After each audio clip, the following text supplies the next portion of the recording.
Nota antiimperialista proletaria número 37 PRT, Partido Revolucionario de los Trabajadores. A propósito del 23 de enero de 2023. Es ya sabido que la burguesía monopolista venezolana, el puntofijismo y su descendencia reformista se han caracterizado por deformar la historia y sus circunstancias. No es un hecho nuevo ni tampoco se circunscribe a la historia moderna. La lucha anticolonialista del siglo XIX en el continente, que fue una dura lucha de clase en torno al problema nacional de liberación, fue deformada y tratada de eliminar por los colonialistas, la monarquía europea y las clases dominantes internas de aquel momento. En los gobiernos de Adey Copey, por ejemplo, más de una vez se trató de suprimir la historia de Venezuela para abrir paso a la mercadería técnica exigida por la Internacional de Estados Unidos y sus comodines europeos. Los ejemplos en esta dirección abundan. Con la Acción Popular ha sucedido otro tanto y peor. El 23 de enero de 1958 no escapa a esa estrategia del poder, de la que deben estar pendientes las nuevas generaciones. Desde enero del 58 hasta el sol de hoy, los diversos gobiernos se han especializado en atribuirse para sí las jornadas populares, ignorando, cambiando, silenciando la realidad de los hechos políticos, así como a los verdaderos héroes de esa jornada. En las derrotas de las dictaduras militares de las burguesías latinoamericanas, incluyendo la de Venezuela de los años 50, hace 65 años, no fueron ni las oligarquías, ni los militares descontentos con el régimen, ni los monseñores, los héroes de las jornadas revolucionarias, puesto que de hecho todos ellos constituían los pilares cívico-militares de las dictaduras impuestas por el Pentágono en la década, como el caso de Acción Democrática Copey y el perejimenismo en Venezuela. Los héroes de las jornadas venezolanas tampoco fueron entonces los jefes ADECO en su exilio dorado, y menos aún los copellanos comprometidos con el régimen militar hasta el final. Ambos habían firmado en las manos de Rómulo Betancourt, de Rafael Caldera, Jovito Villalba y el imperialismo norteamericano el sangriento Pacto Anticomunista de Nueva York. Ambos habían firmado, Caldera, Villalba y el imperialismo norteamericano, el Pacto Anticomunista de Nueva York en 1957. Y su continuidad en el Pacto de Punto Fijo de 1958, ratificado en Caracas. Derrocada la dictadura militar burguesa por las masas políticamente insurrectas del 23 de enero, el pacto imperialista arranca con su traición a los convenios de la Junta Patriótica y la disolución de la misma por parte de los jefes ya mencionados, Betancourt, Caldera y Jovito Villalba. La derecha cívico-militar implanta una larga y sangrienta dictadura burguesa recubierta de democracia formal, pero más represiva y cruel que la anterior. Los héroes y la vanguardia tanto del 23 de enero de 1958 como de la valiente y larga lucha armada que sigue el triunfo popular contra la dictadura militar fueron otros, los comunistas y revolucionarios fundadores y organizadores principales del Gran Frente Nacionalista, la Junta Patriótica, destacando entre otros militantes ya fallecidos, líderes como Guillermo García Ponce, Rafael Núñez Tenorio y Fabricio Ojeda. Los primeros cuadros del PCB, Fabricio, dirigente de URD, quien preside la Junta Patriótica, siendo más adelante asesinado en prisión por el CIFA, Servicio de Inteligencia de las Fuerzas Armadas. También destacaron las alas marxistas, desprendidas de la socialdemocracia de izquierda en la clandestinidad, sobre todo su juventud, Domingo Alberto Rangel, Lino Martínez, Américo Martín, Moisés Molero y muchos otros activistas de la época, también fallecidos, con el líder revolucionario Sáez Mérida a la cabeza de dicha corriente de izquierda. Derrocada la dictadura militar, estos grupos fundan en 1959 el Movimiento de Izquierda Revolucionaria MIR. Asimismo, la vanguardia antidictadura y de la lucha armada destacan los grupos nacionalistas de izquierda independientes, caso de las importantes figuras como Manuel Quijada, que también actúa en la sublevación cívico-militar de Puerto Cabello, junto a Eloy Torres y Luis Emilio Arrieta, ambos del PCB. Sectores de URD,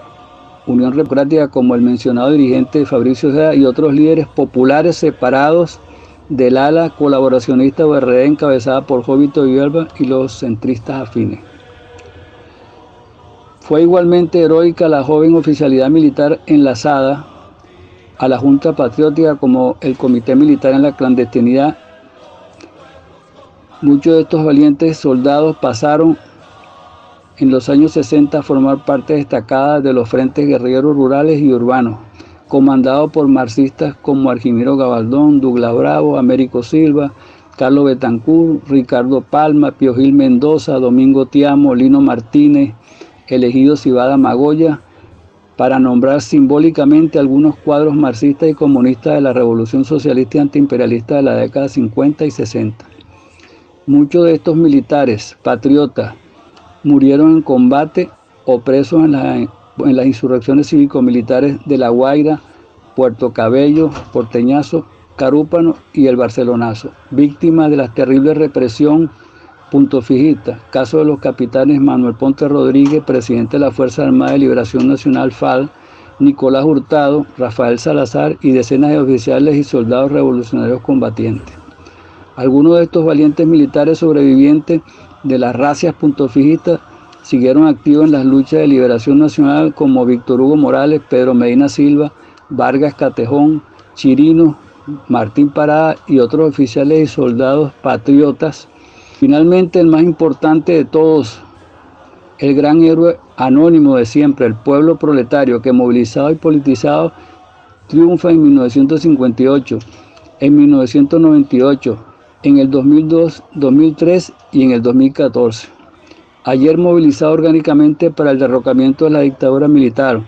hoy para la derrota de la ofensiva terrorista y bloqueadora del imperialismo norteamericano, quien junto a sus aliados europeos y los grupos nacional reformistas dentro y fuera del Estado-Gobierno hacen el juego a dicho plan.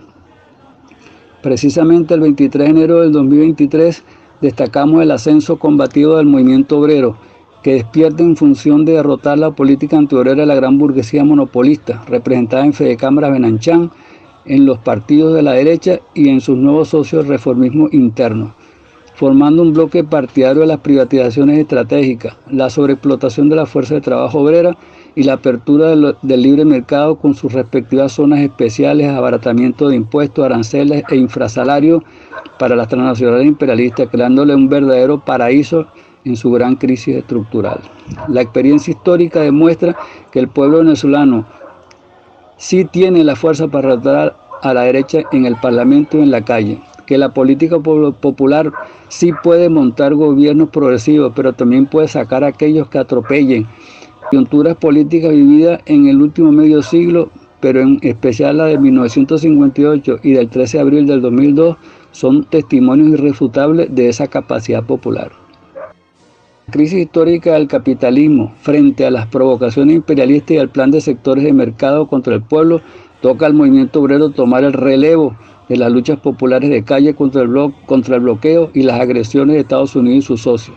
pero también contra el retroceso neoliberal de sectores reformistas beligerantes dentro del gobierno y el Estado que impulsan políticas antiobreras de privatizaciones estratégicas, salarios de hambre, una nueva expropiación de las prestaciones sociales, el desempleo, la especulación descarada de los precios, la corrupción general y la anarquía absoluta del sistema. Contra todos ellos se impone la conciencia permanente de lucha económico, social y política de las masas obreras, campesinas y comunales contra los monopolios burgueses y sus testaferros donde quiera que se encuentren.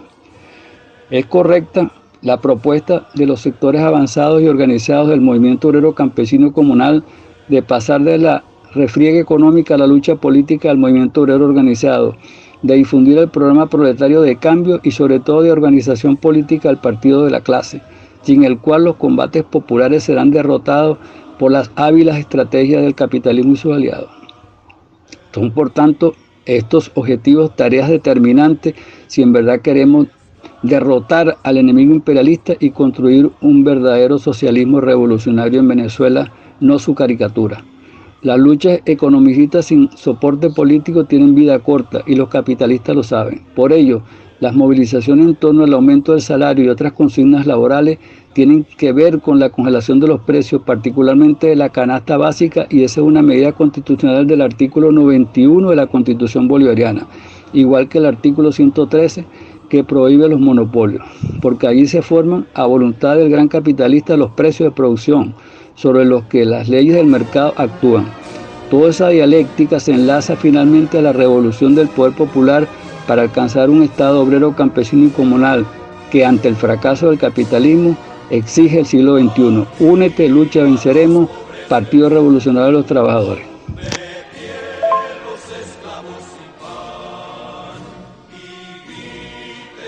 Todos unidos, viva la Internacional.